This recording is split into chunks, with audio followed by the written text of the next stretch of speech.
เฮ็ดเวียกมาหมดปีต้องมีสิ่งดีๆตอบแทนให้แก่ชีวิตปีนี้ก็เป็นอีกปีหนึ่งที่พวกเราได้ไปท่องเที่ยวร่วมกันทีมงานของพวกเราได้ไปเที่ยวคุณหมิงตาลี่หลังจากที่ขี่ยนต์สนามบินเวียงจันทน์ไปฮอดคุณหมิงเวลา 11 โมงพวกเราก็ได้รับประทานอาหารเที่ยงแล้วก็เดินทางไปต่อที่เมืองตาลี่พวกเราได้ขี่รถไฟประมาณ2 ชั่วโมงแล้วจะไปฮอดเมืองตาลี่หลังจากฮอดสถานีรถไฟตาลี่พวกเราก็ได้พากันย่างมุ่งหน้าไปที่ร้านอาหารดั้งเดิมที่มีชื่อว่าเทียนลมเกอร์ซึ่งเป็นร้านอาหารที่มีอาหารหลากหลายแซ่บๆมื้อนี้เป็นมื้อวันแห่งการรอคอยของพวกเราท้องของทุกคนเริ่มห้องก๊อ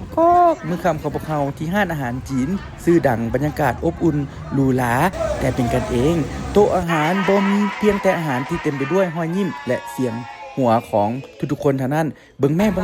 เมนูอาหารฮ้อนๆยกขึ้นมาใหม่เสิร์ฟอ่างน้ำฮ้อนๆเบาๆกินหอมจนทุกคนต้องหยุดทุกๆคนห้องว่ากำป้ายตำจอกเป็นตาแซ่บแท้บรรยากาศของการกินในมื้อค่ำคืนแน่รู้สึกว่าทุกๆคนมีความสุขรู้สึกว่าทุกๆคนหิวแล้วทุกๆคนตั้งใจกินเสียงหัวดังฮอบโตะเรื่องราวการเดินทางมันเป็นความฝันและมีแต่ภาพที่ค่อยๆเติบโตไปด้วยกัน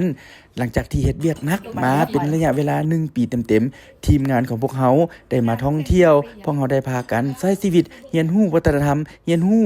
การอยู่ร่วมกันและเรียนรู้หัวใจของกันและกัน1 มื้อที่เป็นมื้อที่แซ่บๆที่สุดมันเป็นความทรงจำและอีก1 มื้อที่พวกเราบ่มีวันลืม